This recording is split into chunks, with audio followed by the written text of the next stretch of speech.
Hi, hello friends. Welcome to my channel Secret Recipe. இன்னைக்கு நம்ம செய்ய போற ரெசிபி ட்ரெடிஷனல் டிஷ் அடை தோசை.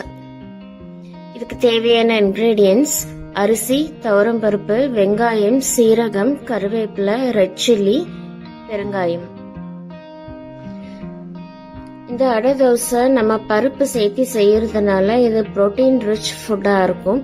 அதோட நம்ம வெங்காயம், சீரகம், கருவேப்பிலை இதெல்லாமே நம்ம அரைச்சி ஊற்றி நம்ம செய்யறதுனால இது ஹெல்த்துக்கும் ரொம்ப நல்லது. இந்த ட்ரெடிஷ்னல் அடை தோசை ரெசிபிக்கு நம்ம சைட் டிஷ்ஷா தேங்காய் சட்னி, அவியல் இதெல்லாமே நம்ம யூஸ் பண்ணிக்கலாம். இது நல்ல காம்பினேஷனா இருக்கும். அடை தோசை நம்ம பருப்பு எல்லாம் சேர்த்து செய்யறதுனால இது 2-3 சாப்பிடும் போதே நமக்கு நல்லா ஃபுல்ஃபில்லிங்கா இருக்கும். இந்த அடை தோசை மாவுல நம்ம தோசை சுட்டு எடுக்கும் போது நல்ல கிறிஸ்பியாவும் வரும்.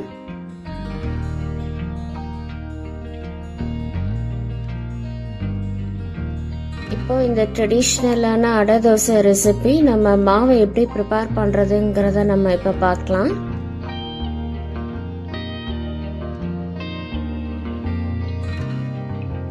இப்போ இந்த தோசையை பார்க்கும் போதே உங்களுக்கு தெரியும் எவ்வளோ கிறிஸ்பியா வந்திருக்குன்னு பாருங்க. தோசை நல்லா சாஃப்டாகவும் இருக்கும், அதே மாதிரி நல்லா கிறிஸ்பாகவும் இருக்கும். இப்போ இந்த அடை தோசை மாவு நம்ம எப்படி ரெடி பண்ணுறதுன்னு பார்க்கலாம்.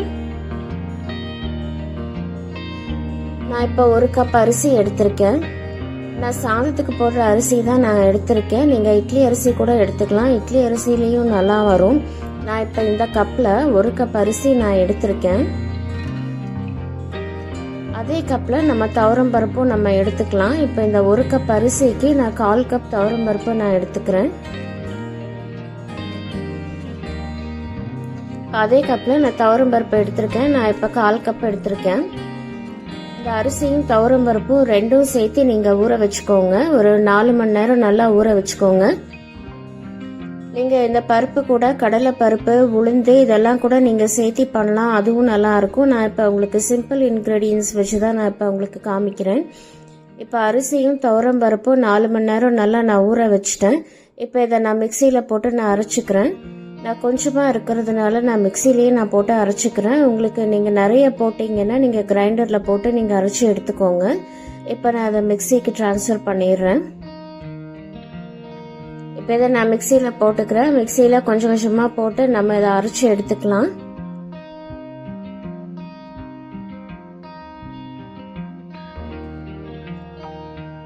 இப்போ இதை நான் அரைச்சி எடுத்துக்கிறேன். இப்போ இந்த மாவெல்லாம் அரைச்சதுக்கப்புறம் நான் உங்களுக்கு காமிக்கிறேன்.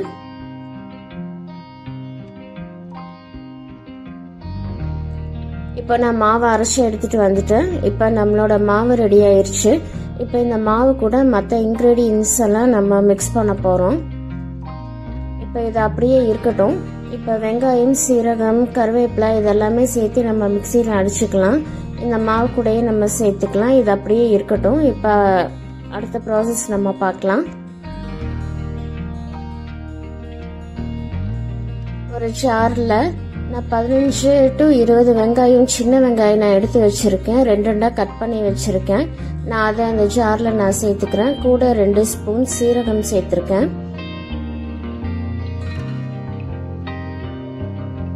அது கூட கொஞ்சமாக கருவேப்பிலை சேர்த்துக்கிறேன். சேர்த்துட்டு நம்ம இப்போ வரமிளகா சேர்த்த போகிறோம்.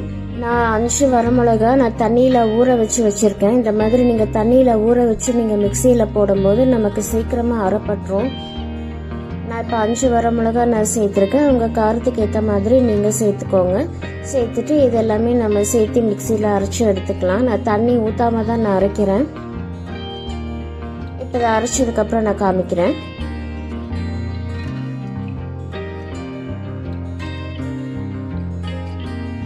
இப்போ நான் அரைச்சி எடுத்துகிட்டு வந்துட்டேன். நான் தண்ணி ஊற்றாம தான் அரைச்சிருக்கேன். இந்த மாதிரி கருவேப்பிலை போட்டு நம்ம அரைக்கும் போது நமக்கு மாவும் நல்லா வாசனையாக இருக்கும், நமக்கு ஹெல்த்தியும் கூட. ஸோ இந்த மாதிரி நீங்கள் கருவேப்பிலை சேர்த்து நீங்கள் அரைச்சிக்கோங்க. இந்த மாதிரி நீங்கள் அரைச்சி எடுத்து வச்சுக்கோங்க. இப்போ இந்த அரைச்ச மசாலாவை நம்ம மாவு கூட இப்போ நம்ம சேர்த்துக்கலாம். இப்போ ரெடி பண்ணி வச்சிருக்கிற மாவு கூட நம்ம அரைச்ச மசாலாவை நம்ம சேர்த்துக்கலாம்.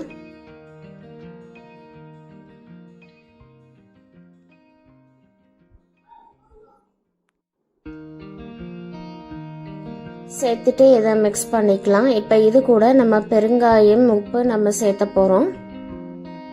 இப்போ இது கூடவே நம்ம பெருங்காயமும் நம்ம சேர்த்துக்கலாம். கொஞ்சமாக பெருங்காயம் எடுத்து வச்சுருக்கேன். நம்ம பருப்பெல்லாம் சேர்த்து நம்ம செய்யறதுனால நீங்கள் பெருங்காயம் கூட போட்டுக்கோங்க. போட்டுட்டு இந்த மாவுக்கு தேவையான உப்பு சேர்த்துக்கலாம். உப்பு தேவையான அளவு நீங்கள் சேர்த்துக்கோங்க. இனி கொஞ்சமாக நான் போட்டுக்கிறேன். போட்டுட்டு இந்த மாவை எல்லாமே ஒன்றோட ஒன்றா நல்லா மிக்ஸ் பண்ணி விட்டுறலாம்.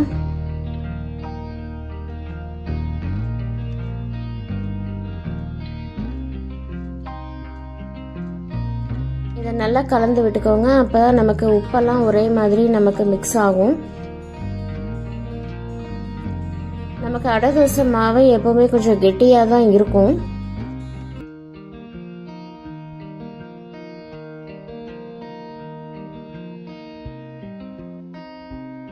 இந்த மாதிரி நல்லா மிக்ஸ் பண்ணி விட்டுக்கோங்க. இப்போ நமக்கு அடை தோசைக்கு தேவையான மாவு நமக்கு இப்போ ரெடி ஆயிடுச்சு.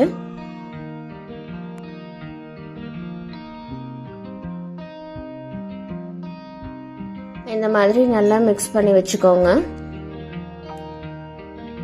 இந்த அடை தோசை மாவு ரெடி பண்ணோம்னா நம்ம அப்பவே தோசைக்கல்ல ஊற்றிடலாம். தோசை தவா வச்சிருக்கேன். கொஞ்சம் சூடான உடனே நான் ஆயில் கொஞ்சம் விட்டுக்கிறேன். இப்போ ஒரு சின்ன டிப்ஸ் நான் ஒன்று சொல்கிறேன். உங்களுக்கு நாள் படப்பட தோசை உங்களுக்கு கல்லுலேருந்து வராது, ஒட்டிக்கும். ஸோ இந்த மாதிரி ஒரு வெங்காயம் மேலே சின்னதாக லேசாக கட் பண்ணிவிட்டு இந்த மாதிரி நீங்கள் தேய்ச்சி எடுத்துக்கோங்க. அப்போ உங்களுக்கு தோசை தோசைக்கல்ல ஒட்டாமல் நல்லா வரும். இப்போ கல் நல்லா சூடாயிருச்சு. நான் ஒரு கரண்டி அடமாவை எடுத்து தோசைக்கல்ல ஊற்றிக்கிறேன். ஊற்றிட்டு இந்த மாதிரி நல்லா ஸ்ப்ரெட் பண்ணி விட்டுக்கோங்க. ஸ்ப்ரெட் பண்ணிட்டு மேலே நான் கொஞ்சமாக ஒரு ஸ்பூன் ஆயில் விட்டுக்கிறேன்.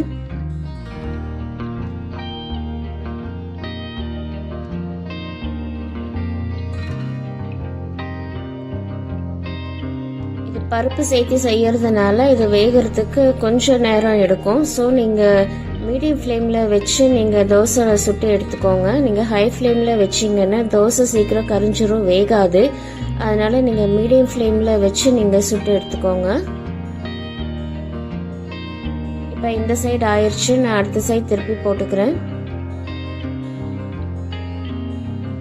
இந்த சைடு ஒரு நிமிஷம் நல்லா வேக விட்டுறலாம்.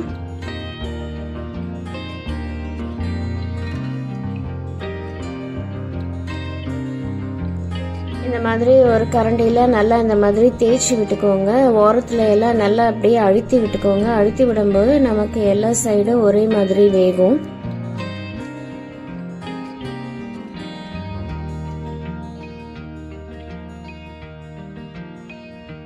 இப்போ இந்த சைடும் வெந்துருச்சு. இப்போ நம்ம அதை எடுத்துடலாம். எடுத்து ஒரு பிளேட்டில் நம்ம மாற்றி வச்சுக்கலாம். இப்போ இன்னொரு தோசை அதே மாதிரி நான் உங்களுக்கு ஊற்றி காமிக்கிறேன். அடை தோசை ஊற்றும் போது கொஞ்சம் கெட்டியாக தான் வரும். இந்த மாதிரி ஊற்றிட்டு நம்ம மேலே ஆயில் விட்டுக்கலாம்.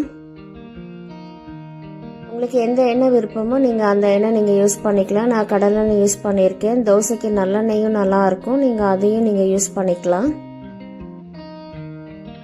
அதே மாதிரி நம்ம இந்த சைடு வேக வச்சு நம்ம திருப்பி போட்டு அடுத்த சைடும் நம்ம வேக வச்சு எடுத்துக்கலாம்.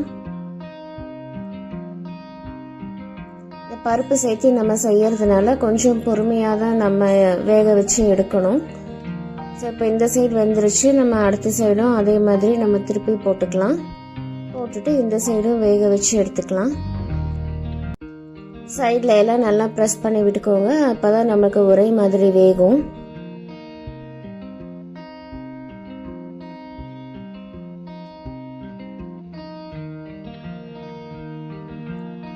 இப்போ நமக்கு இந்த தோசையும் ரெடி ஆயிடுச்சு. இதே மாதிரி நம்ம எல்லா தோசையும் நம்ம சுட்டு எடுத்துக்கலாம்.